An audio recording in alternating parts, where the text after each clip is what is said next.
چیتڑوں میں لپٹا ایک بہت بوڑھا کمزور لاغر زخمی آدمی روم کے باہر آن کر کھڑا ہو گیا۔ اس تنہا بوڑھے نے روم کی طاقتور سینٹ کو جھکا دیا۔ ہر جھنڈے، ہر عمارت، ہر دیوار، ہر ہیلمٹ پر 4 الفاظ لکھے ہوتے تھے۔ روم کو 4 لیٹرز کا obsession تھا۔ رومنز ایک چھوٹی 2 دھاری تلوار گلائڈیس سے اور لمبے میں سے پائلم سے لڑتے تھے، جس کی ایک وجہ تھی۔ یہ انوکھا ایک ملک تھا جس کے 2 حکمران آفیشلی ہوتے تھے اور سینکڑوں سال تک ایسا رہا۔ روم ایک دن میں نہیں بنتا، صدیوں میں سینکڑوں ہنرمندوں کا خون جگر اور لاکھوں غلاموں کا خون ناحق لگتا۔ ایک زمانہ تھا دنیا کا ہر 5واں شخص رومن تھا۔ آخر روم عظیم کیسے بنا اور کیوں ختم ہو گیا؟ کیا امریکہ بھی اسی راستے پر ہے؟ کیسے ہیں دوستو، میں فیصل اڑائچ۔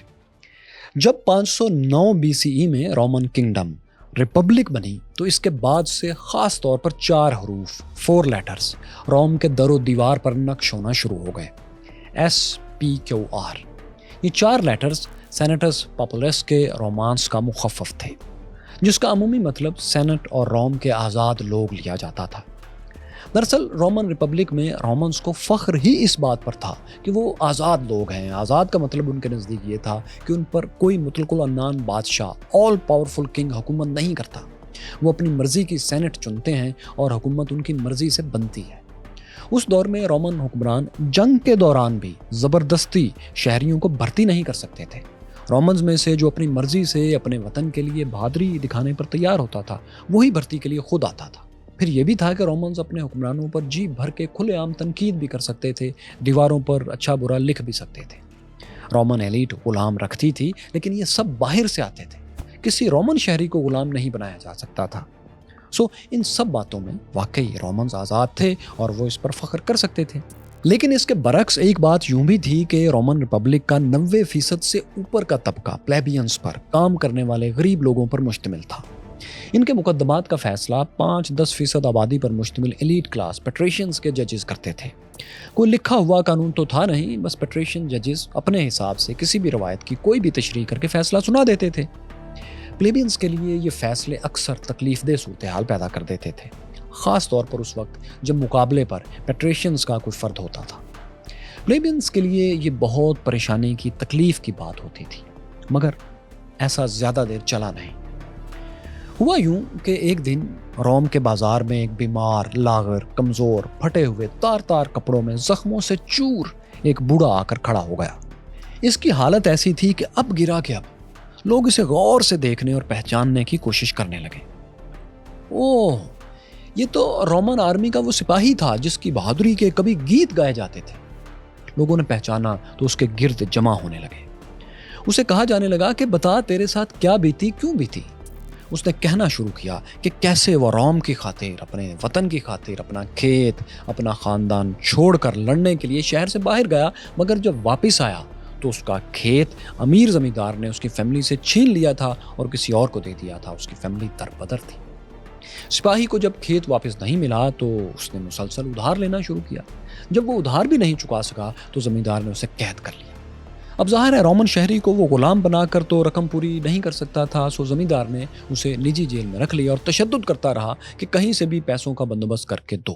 بوڑھا اس قید سے کسی طرح فرار ہو کر یہاں بازار تک آ گیا تھا۔ اس نے لوگوں کو اپنی کمر دکھائی جس پر کوڑوں کے سرخ گہرے نشانات تھے اور پھٹے کپڑوں پر خون کے چھینٹے بھی تھے۔ اپنے بہادر سپاہی کو اس برے حال میں دیکھ کر رومن شہریوں کا پارا چڑھ گیا، کیونکہ فارمز، کھیت اچانک چھین لینے کی شکایت اور بھی پلیبینز کو پیٹریشن سے تھی۔ انہوں نے کیا کیا کہ پورے روم میں سٹرائک کر دی، ہڑتال کر دی۔ پلیبینز نے دھمکی دی کہ جب تک ایلیٹ کلاس اپنا رویہ درست کرنے کا مستقل بندوبست نہیں کرتی، نہ ہم فوج میں بھرتی ہوں گے، نہ ہم دکانیں کھولیں گے، نہ شہر کے جاری پروجیکٹس میں کام کریں گے۔ پلیبینز نے اپنی دکانوں کے دروازے لاک کیے اور شہر سے باہر چلے گئے۔ روم سے باہر دریا ٹائبر کے ساتھ انہوں نے اپنا ایک نیا شہر بسانے کی دھمکی بھی دے دی۔ مہینوں اس جھگڑے میں گزر گئے۔ روم کے ایلیٹ کلاس، رولنگ کلاس پیٹریشنز کے سارے کام ٹھپ ہو گئے، کیونکہ ان کی ٹھاٹ باٹ والی زندگی کا تو سارا دار و مدار ہی اس بات پر تھا کہ پلیبینز ان کے لیے مسلسل کام کرتے رہے۔ جب یہ کلیش آیا تو رومن ایلیٹ کی اپنی زندگی خطرے میں پڑ گئی، ان کے ٹھاٹ باٹ خطرے میں پڑ گئے، تو انہوں نے پلیبینز کی بات ماننے کا فیصلہ کر لیا۔ سینئر سینیٹرز نے 450-450 BC کے قریب کسی وقت تمام رومنز کے لیے کوڈ آف ایتھک بنایا۔ اس میں لکھ دیا گیا کہ روم کی مختلف کلاسز، مختلف طبقات کی پوزیشن کیا ہے اور سوسائٹی کے یہ طبقات کن رولز پر چلیں گے۔ اسے لکھنے کے بعد پلیبینز کو بلا کر مشورہ کیا گیا۔ دونوں کی کوشش سے ایک ڈرافٹ مکمل ہوا جسے 12 برونز ٹیبلٹس پر لکھ کر شہر میں مختلف جگہوں پر لگا دیا گیا۔ امیروں اور غریبوں کے درمیان اس تاریخی رومن معاہدے کو 12 ٹیبلز کے نام سے یاد کیا جاتا ہے۔ اسے رومن تاریخ کا پہلا کوڈڈ لا بھی کہا جاتا ہے، جس کی بنیاد پر پھر اگلی کئی صدیوں میں رومن لا ڈیولپ ہوتا رہا۔ اس میں لکھا گیا تھا کہ عدالتیں کیسے کام کریں گی، ججز کیسے منتخب ہوں گے، ٹرائل کیسے چلیں گے، فیملیز کے رائٹس کیا ہوں گے، گارڈین شپ کیسے ہوگی، زمین کسی کو لیز پر دینے اور پھر واپس لینے کا کیا اصول ہوگا، کون سے جرائم بڑے بڑے ہیں اور ان پر کیا کیا سزائیں ہو سکتی ہیں، مقدس اور غیر مقدس چیزیں کیا ہیں، یہ بھی اس میں لکھ دیا گیا تھا۔ ساتھیوں، ان 12 پلیٹس میں لکھے قوانین کو رومنز نے سنگ مرمر کی دیواروں پر بھی کھود دیا تھا۔ آج بھی روم میں بڑے بڑے پتھروں کی دیواروں کی کچھ باقیات ایسی ہیں جہاں اس کوڈ کا کچھ حصہ لکھا ہوا ملتا ہے۔ کیوریوس فیلوز 12 ٹیبلز میں دراصل رومنز نے اپنے لیے ایک مستقل مسئلے کو کلیئر کر دیا تھا کہ کسی کلاس کے کیا رائٹ ہوں گے اور اس کی ڈیوٹیز کیا ہوں گی۔ بس اتنا یاد رکھیں کہ یہ آزادیاں مکمل رومن شہری کے لیے ہی تھیں اور زیادہ تر مردوں کے لیے تھیں۔ ان میں عورتوں کا تھوڑا سا حصہ تھا، لیکن غلاموں اور روم کے باہر سے آنے والے لوگوں اور ان کے لیے نہیں تھی جن علاقوں کے لوگوں کو ابھی رومن سٹیزن شپ نہیں دی گئی تھی۔ حالانکہ بہت سے علاقے ایسے تھے جنہیں رومن آرمی فتح کر چکی تھی، انہیں روم کا حصہ بنایا جا چکا تھا، مگر انہیں مکمل رومن سٹیزن شپ نہیں دی گئی تھی۔ آپ جان چکے ہیں کہ رومن ریپبلک میں ایک بادشاہ کے بجائے اب سینٹ 2 ممبرز کی کونسل چنتی تھی اور یہ کونسل آپسی مشورے اور سینٹ کی رہنمائی میں فیصلے کرتی تھی۔ رومن ریپبلک میں یہ دونوں ایک سال کے لیے منتخب ہوتے تھے، یہاں تک آپ جان چکے ہماری اس مختصر سیریز میں۔ لیکن کیا ہوتا ہے کہ جو پلیبینز نے، غریب رومیوں نے اپنے حقوق بھی منوائے تو اس میں کونسل اور سینٹ کے اندر اپنا کچھ حصہ بھی انہوں نے رکھوا لیا۔ سینٹ اور کونسل اب فیصلہ کرتے ہوئے پلیبینز کے نمائندے ٹربیون سے بھی مشورہ کرنے کے پابند ہو گئے تھے۔ اس سے یہ ہوا کہ گورنمنٹ اور فوج دونوں میں پلیبینز کی شمولیت سے ریپبلک میں ایک بہتری آنے لگی، ریپبلک مضبوط ہونے لگی۔ پہلی بار پھر انہوں نے سٹینڈرڈز بنائے مختلف چیزوں کے جو اس دور میں قریب کے کسی علاقے میں نہیں ہوا کرتے تھے۔ مثال کے طور پر سڑکوں کا ایک سٹینڈرڈ بنایا گیا کہ کم از کم سڑک اس کوالٹی کی تو ضرور ہوگی۔ پہلی بار پوری ریپبلک میں سکوں کا ایک سٹینڈرڈ بنایا گیا، ایک طرح کے سکے ڈھالے گئے اور اس کے علاوہ دوسرے تمام قسم کے سکوں کو اور کرنسیز کو ختم کر دیا گیا۔ یہ اور اس طرح کے بہت سے منصوبے وہ تھے جن کی وجہ سے روم اندر سے طاقتور ہونے لگا تھا، مضبوط ہونے لگا تھا، جس کے بعد اس نے مزید خود کو پھیلانا شروع کیا، بڑی بڑی ایکسپینشنز کا منصوبہ بنایا۔ یہ ایکسپینشنز روم کی ضرورت بھی تھی کیونکہ رومنز کو اپنی بڑھتی ہوئی آبادی کے لیے نئے وسائل چاہیے تھے، ریسورسز چاہیے تھے۔ نئے وسائل کے لیے نئے علاقے چاہیے تھے، امیر علاقے چاہیے تھے، اور نئے امیر علاقوں کو فتح کرنے کے نام پر لوٹنا رومیوں کی اور قدیم بادشاہتوں کی آمدنی کا ایک بڑا ذریعہ ہوا کرتا تھا۔ اپنی پہلی بڑی ایکسپینشن کو لیڈ کرنے کے لیے رومنز نے 396 BCE میں عارضی طور پر ایک پیٹریشین کیملس کو ڈکٹیٹر ہائر کیا، یعنی ایسا عارضی حکمران جس کے پاس بادشاہ جیسی طاقت ہوگی لیکن اسے بادشاہ کہا نہیں جائے گا۔ رومنز اگرچہ دل کی گہرائیوں سے بادشاہت سے نفرت کرنے لگے تھے، لیکن انہوں نے کرائسس اور چیلنجز کے لیے ایک گنجائش رکھ چھوڑی تھی۔ وہ یہ کہ غیر معمولی حالات میں وہ کسی بھی قابل ایلیٹ رومن کو تھوڑے وقت کے لیے تمام پاورز دے کر ڈکٹیٹر منتخب کر لیتے تھے۔ کیملس کو ڈکٹیٹر منتخب کرنے کا اہم مقصد ایکسپینشنز تو تھا ہی، لیکن اس میں پہلا سٹیپ یہ تھا کہ روم کی ہمسایہ اسٹیٹ ایٹروسکن کو فتح کیا جائے، کیونکہ ایٹروسکنز رومنز کے لیے بہت بڑا چیلنج تھے۔ ایٹروسکنز رومنز سے ایک پرانی تہذیب تھی، ترقی یافتہ سویلائزیشن تھی۔ ان کے پاس دولت بھی بہت تھی اور ان کے بادشاہوں کا روم پر انفلوئنس بھی بہت ہوتا تھا۔ رومن کنگڈم کا آخری بادشاہ تھراکوینس بھی ایک مرتبہ ایٹروسکنز کی مدد سے روم پر واپس قبضے کی کوشش کر چکا تھا، جس میں ایٹروسکنز کی نیم دلی کی وجہ سے وہ کامیاب نہیں ہو پایا تھا۔ لیکن بہرحال رومنز ایٹروسکنز کو اپنے لیے خطرہ تو سمجھتے تھے کہ کسی بھی وقت یہ ترقی یافتہ، امیر اور طاقتور تہذیب ہمیں نگل سکتی ہے۔ ان دونوں ہمسایہ ریاستوں کے درمیان میں صرف دریائے ٹائبر ہی حائل تھا۔ رومنز اس کی مشرقی سائڈ پر اور ایٹروسکنز اس کی دوسری طرف تھے۔ ایٹروسکنز کا روم سے قریب ترین اور طاقتور ترین قلعہ وہی تھا۔ رومن ڈکٹیٹر کیملس نے وہی کا طویل محاصرہ کر لیا اور اس کے بعد اس پر ایک کامیاب بڑا حملہ کیا۔ اس نے وہی کے تمام شہریوں کو قتل کر دیا۔ اس کے بعد رومنز نے آگے بڑھتے ہوئے ایٹروسکنز کی ساری تہذیبی علامات، یادگاروں اور چھوٹی سے چھوٹی آبادی تک کو جلا کر پھونک ڈالا، کچھ اس طرح کہ آج اس تہذیب کا ایک لفظ، ایک ڈسینڈنٹ، ایک تحریر بھی ہمارے پاس نہیں ہے۔ آزادی اور بہادری کے بعد دشمنوں سے یہ بہیمانہ سلوک بھی رومنز کی سرشت میں تھا۔ اس کے لیے انہیں کسی بہانے کی ضرورت بھی نہیں ہوتی تھی، بس وہ سیلف ڈیفنس کے نام پر ایسا کر جاتے تھے۔ لیکن بہت جلد رومنز کو ان سے بھی زیادہ بے خوف دشمن سے پالا پڑا، ایسا دشمن جس نے نہ صرف انہیں گہری چوٹ پہنچائی بلکہ انہیں ایک ایسا سبق سکھایا جو پھر اگلے 1000 سال تک رومنز کے کام آتا رہا۔ کیورس فیلوز 390 BCE میں یہ ہوا کہ اٹلی کے شمال میں جہاں فرانس ہے، یہاں کے گال ٹرائبز نے روم پر حملہ کر دیا۔ یہ کئی بار رومیوں سے چھوٹی موٹی شکستیں کھا چکے تھے، لیکن اس بار وہ اکٹھے ہو کر، جمع ہو کر اپنے چیف برینس کی قیادت میں آئے تھے۔ انہوں نے روم کے نارتھ میں، شمال میں ایلیا ریور کے کنارے رومی فوج کو اچانک جا لیا۔ رومن آرمی سرپرائز اٹیک سے بالکل نہیں سنبھل سکی۔ طاقتور رومن آرمی کے سپاہی گاجر مولی کی طرح کٹ گئے اور باقیوں نے بھاگ کر جان بچائی۔ بچنے والوں میں سے جو روم پہنچنے میں کامیاب ہوئے، انہوں نے شہر میں آ کر شور مچا دیا کہ گولز آ گئے، گولز آ گئے، بربر آ گئے، بربر آ گئے، بھاگ جاؤ۔ رومیوں نے عقل مندی کی اور بجائے مقابلہ کرنے کے واقعی روم کو خالی کر دیا اور قریبی پہاڑی کیپیٹولین میں جا کر پناہ لے لی، کیونکہ وہاں ایک قلعہ تھا، کافی مضبوط قلعہ تھا اور مہینوں تک یہ قلعہ، یہ فورٹ محاصرہ برداشت کر سکتا تھا۔ گولز نے کیپیٹولین ہل کے گرد گھیرا ڈال لیا اور بیٹھ گئے۔ جب رومنز کو یقین ہو گیا کہ اب یہ جانے والے تو نہیں، تو انہوں نے مذاکرات شروع کیے۔ گولز نے رومن سے 1000 پاؤنڈ کے قریب سونے کا مطالبہ کیا، یعنی اس کے برابر وہ وزن تھا۔ رومنز نے ٹائم گین کرنے کے لیے، وقت حاصل کرنے کے لیے گولز سے وزن کے سٹینڈرڈ پر بحث شروع کر دی اور مہینوں لگا دیے، کیونکہ اس دوران وہ کوشش کر رہے تھے کہ باہر سے کوئی ان کی ملٹری مدد کو آ جائے، کیونکہ انہوں نے لوگوں کو بھیجا ہوا تھا کہ باہر سے وہ آرمی تیار کر کے آئے اور گولز کو پیچھے سے اٹیک کرے۔ لیکن جب کئی مہینے گزر گئے اور انہیں یقین ہو گیا کہ کوئی مدد نہیں آنے والی، تو انہوں نے یہ بحث چھوڑ دی کہ سٹینڈرڈ وزن 1 پاؤنڈ کا یا جو بھی ان کا اس وقت وزن تھا وہ کیا ہوگا۔ جب رومن نے گولز کو سونا تول کر اب دینا شروع کیا، تو گولز نے وزن کے باٹ جو سٹینڈرڈ تھا اس کو بھاری کر دیا۔ مطلب 1 پاؤنڈ سٹینڈرڈ جو وہاں اس زمانے میں رائج تھا، گولز کا سٹینڈرڈ اس سے کافی اوپر تھا۔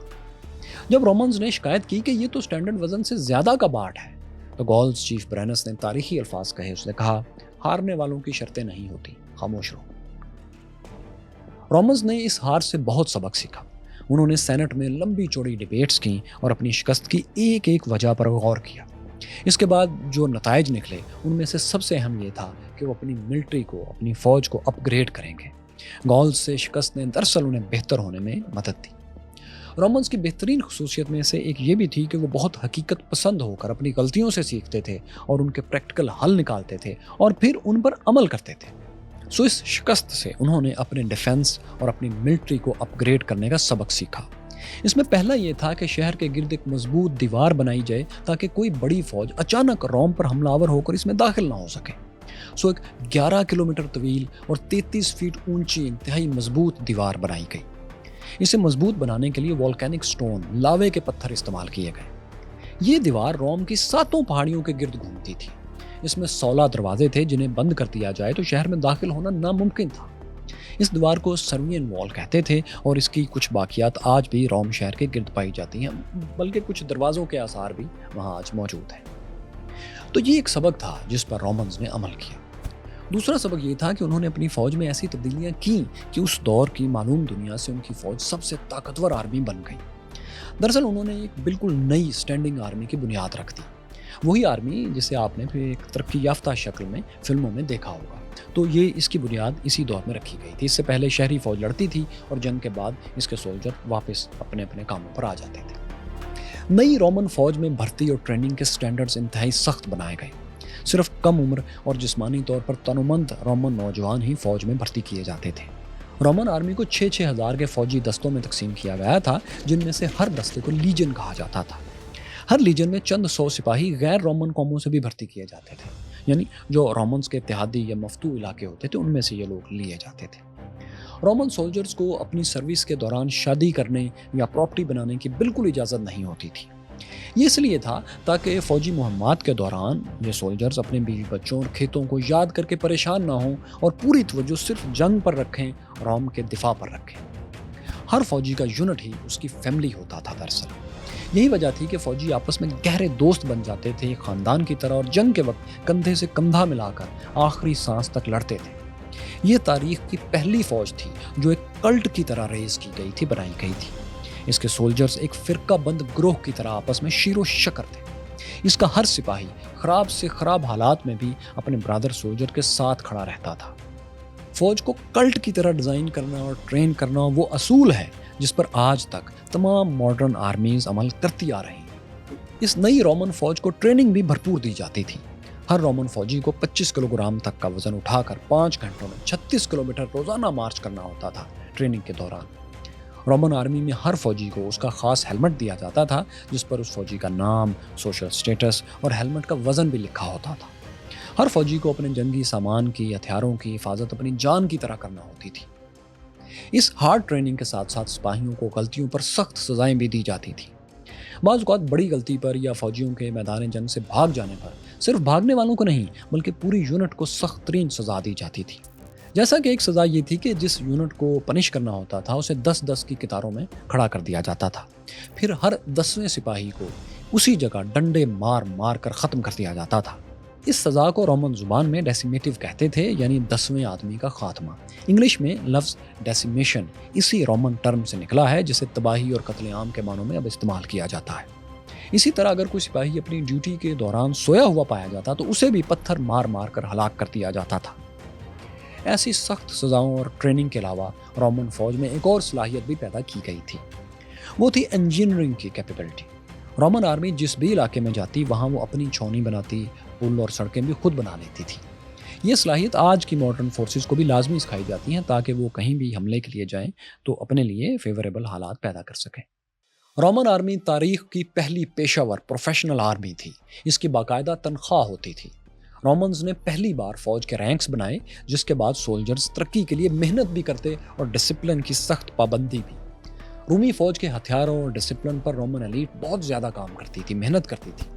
رومن سپاہی لمبے نیزے پائلم اور چھوٹی 2 دھاری تلوار ڈبل ایج سورڈ استعمال کرتے تھے جسے گلائڈس کہتے تھے. لمبے نیزے پائلم اس لیے اہم تھے کہ رومن سولجرز اکثر ڈھالوں کے پیچھے چھپ کر پوزیشن لے لیتے تھے اور ڈھالوں کے درمیان سے لمبے نیزے نکال کر دشمن کو چھلنی کر دیتے تھے. پھر یہ نیزے بھاری میٹل سے بنتے تھے اور دشمن کی ڈھالوں میں گھس کر ٹیڑھے ہو جاتے تھے. اس کا فائدہ رومنز کو یہ ہوتا تھا کہ دشمن سپاہی اپنی ڈھال سے یہ نیزہ فوری طور پر کھینچ کر نکال نہیں پاتے تھے. رومن دشمنوں کو نیزے میں اٹکی ہوئی ڈھال پھینک کر رومن سے مقابلہ کرنا پڑتا تھا بغیر ڈھال کے، جس کی وجہ سے ظاہر ہے رومنز کی طاقت بڑھ جاتی تھی اور دشمن کی کمزور ہو جاتی تھی. یہ ایک زبردست تکنیک تھی جو انہیں میدان جنگ میں دشمن پر ایج دے دیتی تھی.